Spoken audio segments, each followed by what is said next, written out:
All the while I am escaping with E.T.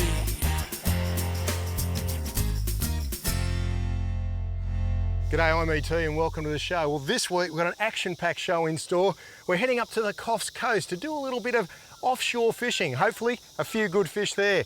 And as you can see, I'm rigging up the Hobie at the moment. Going to head out onto Worrell Creek, see if there's a few whiting on poppers. Should be an action-packed show. Check it out.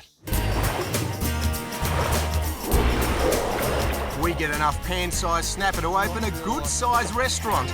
Another little panty. Oh, plus to rattling by the truckload. Drag City. And I catch mud crabs with my bare hands. Right, there we go. I'm heading north through the New South Wales countryside with my Quintrex Trident 690 in tow. My destination is Coffs Harbour, and it's been easy travelling with the boat behind a gutsy vehicle from Sargent's Rental. And on the water, the Trident's Millennium Blade hull gives me a smooth ride out to the historic South Solitary Islands. At the moment I've got a soft plastic lure. I'm just doing a few drifts. I'm just working up here. I've checked out the swell. It's supposed to be dropping today, which is good, but we've got a northerly swell. It's hitting the rocks here and a bit of white water out the back. I can get in on this point and just slowly drift past, get a few casts in, see what's around. Could be tailor, kingfish, even the odd snapper. So I'll do a few drifts and see how we go. But a few drifts is all it takes to tell me this is not exactly the place I want to be. So I turn on the Garmin and set off on a cruise around the Rocky Islands with their lighthouse dating back to 1878. I've just marked some fish on this beautiful unit here. This is the Garmin 1020. I've got this on split screen, so I've got a zoomed half and the other half is the full depth of the water, and up here I've got the map. So what I'm trying to do right now is just position myself so that I'm going to drift straight over that mark. And I'm in for a happy surprise.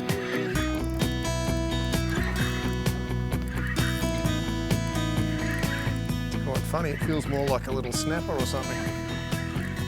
It is. Look at that.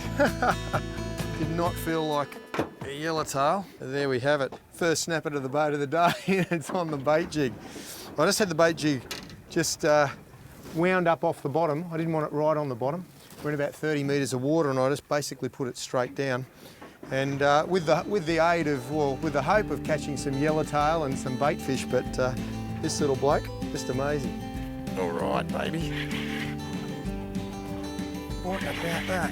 Fantastic. Keep the pressure up. Oh, and this one's bouncing around like a snapper. It's definitely going to be the right colour. Have a look at that. Another little panty. This time, next size up. And there we go, next size up. Not too bad at all. And you can see what he's done to the squidgy soft plastic I've had on there. Beautiful fish, perfect for the table. Good eating size fish. Just a little reefy, I think. There's nothing flash. Oh, a little pinky. Okay, there we go. I decided as I'm drifting over this reef to put one of these Lucanus jigs down. I don't have to do too much with it. It just sits in the rod holder and just bounces along, and it'll certainly stir up some fish bites. Yep. Oh, baby.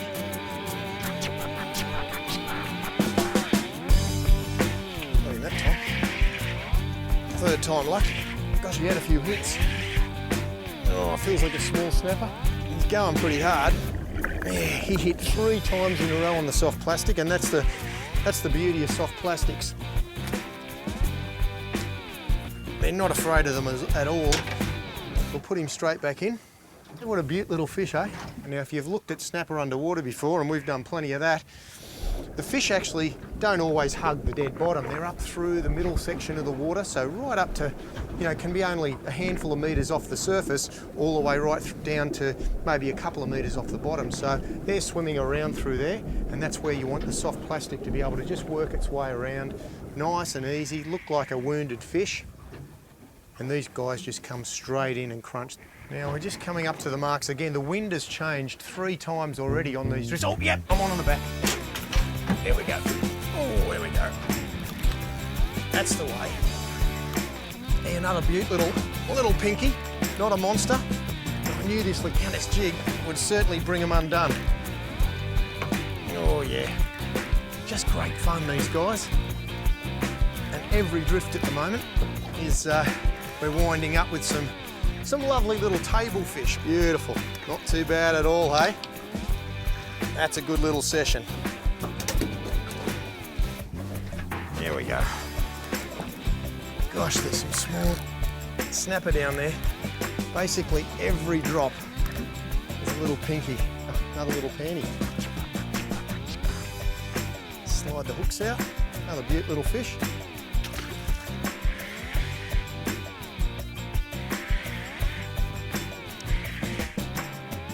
Same size as all the others. There we go. There, bud.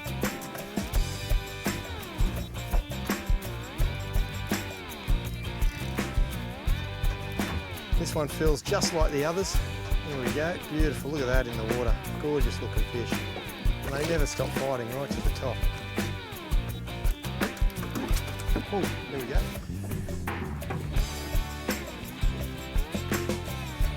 Maybe he might be the next size up. He might go a couple of kilos, this one. The old soft plastics.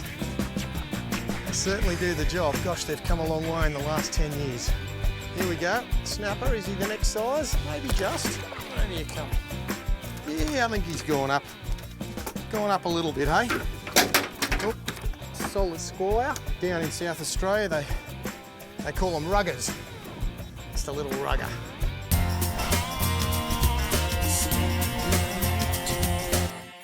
And now for something completely different. Well, I'm having an absolute ball. I'm out with the boys and we're mud crapping. Have a look at that. An absolute cracker. That's a little buck, a little male.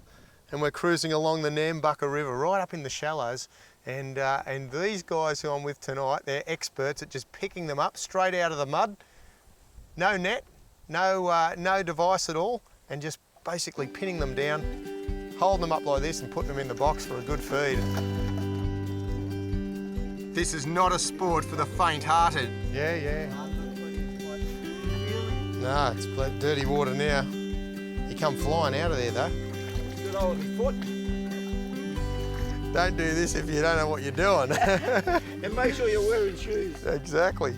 It would be legal, but well, that's the only place to pick them up is on their two back flippers back here, where I've got my two fingers in between the two, and that's the female. He's got the big flap. The male has got a very sharp point. A narrow one, yep. So that's a. And in New South Wales, you can keep the females, but in Queensland, not allowed to keep. Yeah. Not allowed to keep them. Yep. Wow. So that. Healthy looking crab though. And what size would be legal then? So you've got to actually measure them from. We've got to measure from front to back. From this point here, right to the back, from the front point to the back point. Right there. Yep. In between them points there. I'm dead sure it's 7.5 centimetres. Good looking crab, aren't they? A beefy crab. We'll let him go and he'll go and do his thing. And the only way that you can actually catch them legally is by hand, which is just amazing. So you spot them, then you somehow put your hand in there and risk all your fingers. Yeah, look at that. Wow, you certainly don't want to tread on one of those guys.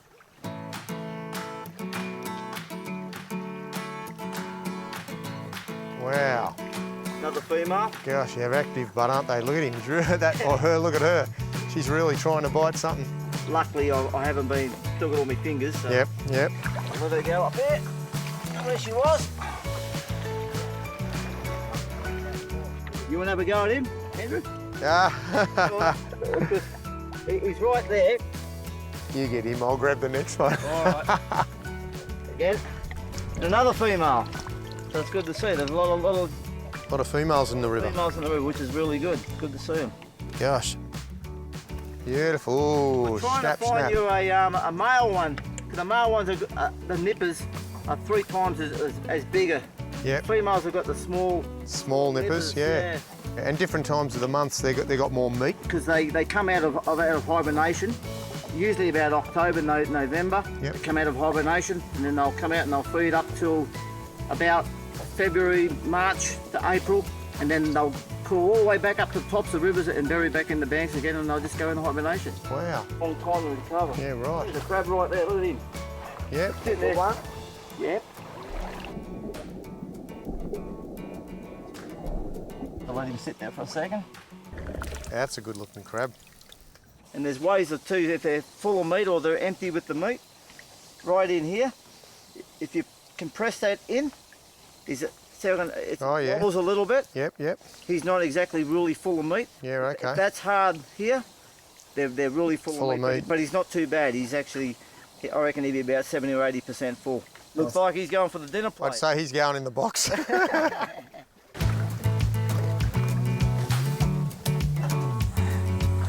That's another male. Awesome. Amazing, yeah. Beautiful. Good stuff. He's not happy. On an oyster. Right, okay. Yeah, she was actually hooking into an oyster, yeah. Yeah, right. Oh, very good. Another female.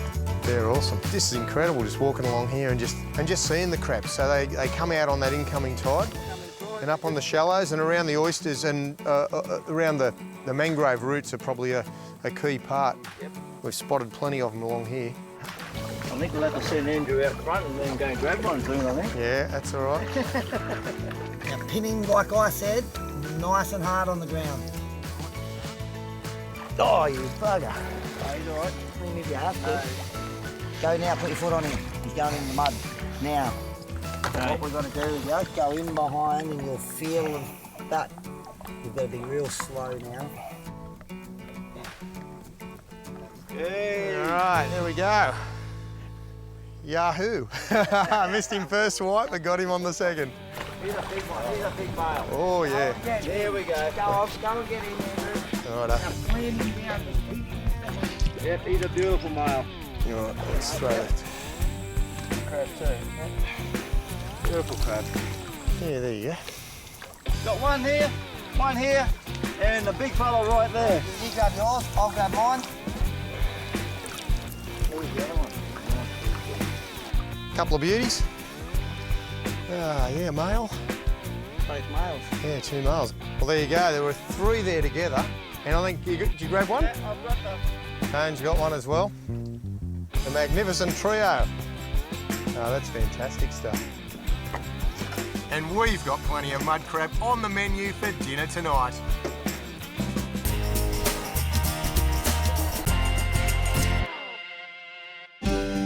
Bright and early on a new day in Coffs Harbour, and I'm taking the Trident back outside. It's another perfect light swell day, but I've got a different plan of attack. Following my Garmin sounder, I'm staying much closer inshore with the idea of targeting species other than snapper. Oh, little trag. And the plan works. Oh, here we go. Little trag, traglin. They're coming back in big numbers.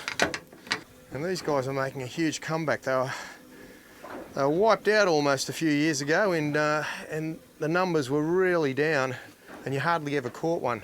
These days, especially off the north coast of New South Wales, plenty of these guys in big schools. I'm sure there's a pile of them down there, like a little mini Mulloway.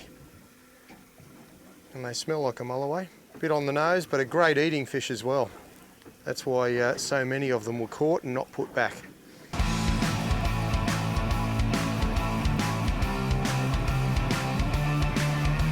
Another trag, there we go. Beautiful. As you can see, just hooked. He had a bit of a soft bite on this one and I just whacked him. He looks just perfect laying there on the big Coleman esky. I'll slide him back in. Oh, there he goes. Like a little kingfish. Make me excited. And he's coming up now. He won't even go a kilo, this bloke, but he puts up pretty hard old fight. Oh, blown up a bit. Not he'd be legal. Well, there we have it. Probably one of the bigger ones this morning, and that is small. But maybe they're going up in size as well as the afternoon kicks on. They're a beautiful fish, aren't they? Fantastic. Oh, we've gone out onto the sand and we've got a monster of a flathead. Look at that big guy. Wow, now that is a big offshore flathead. He's a monster. Godzilla of a flathead. Hey, a very different looking flathead, that one, to your dusky, your river fish. Like a mottly head and quite a big heavy fish. Big spines just there, absolutely. The hallmark of any flathead. Not quite sure if it's a male or a female, but you can see the slime, the protective slime that's all over the fish. And I'll slide the fish back in now because we certainly don't want to keep it out of the water too long. That was a different one. We're getting a mixed bag today. Oh, you never know what you're going to catch out here. Yeehaw! Well, we've come out to see where the wave marker boy is because it's such a beautiful day and see if any warm waters come in. And we've just come across a patch of bait fish on the bottom and then all this fantastic ground. I'm not quite sure what I've got, but first drop. The live bait's been belted over there, so it's hooked up. Oh, and just a little pinky, but I reckon there's going to be a few bigger ones out here. There's going to be some bigger ones. Let's have a look what we've got over here. What have we got? Oh, little trag. Trag City. Oh, whoop, little trag. I've got to be careful. I've got some very sharp gamakatsu hooks there. Isn't very comfortable.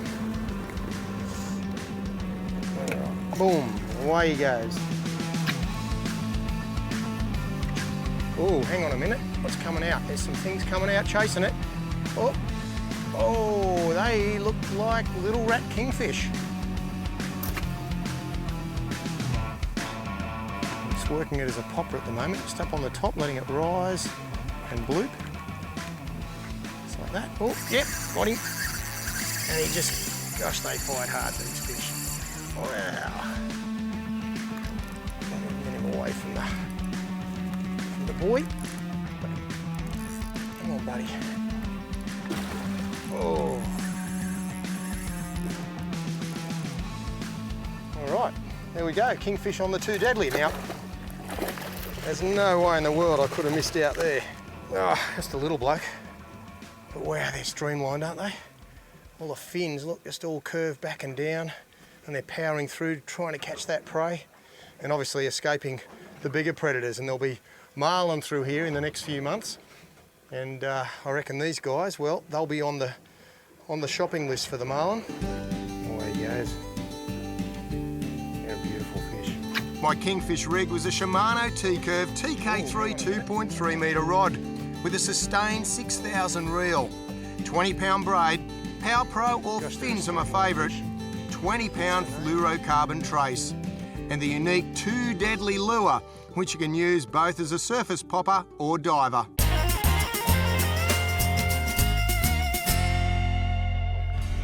And today I'm paddling on the pristine waters of Worrell Creek. A beautiful estuary, even under the clouds of an approaching storm. And sure enough, I'm soon fishing in the rain.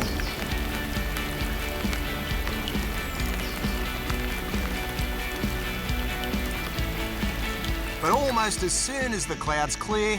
Yep, here we go. Yeah, nice little whiting. It's cast up right along the edge of the weed here. And not a bad start. In between all the showers and the incredible lightning and thunderstorms that have been rolling through. There she is right there, have a look at that, eh? Whiting on a popper. A few years ago, no one would have believed you, but these days, it's a very popular sport, and the keen anglers get out there and they know their stuff because there's plenty of these around and they're looking up at the surface trying to find those little prawns that they've disturbed out of the weed, and next minute they're shooting along the top, and there we go, yellowfin whiting. What a cracker, eh? Beautiful. Well, I hope you enjoyed my fishing video. If you did, make sure you like it and comment below. If you're new to this channel, subscribe and tell a friend, and make sure you press the notification bell so you're notified of our next video.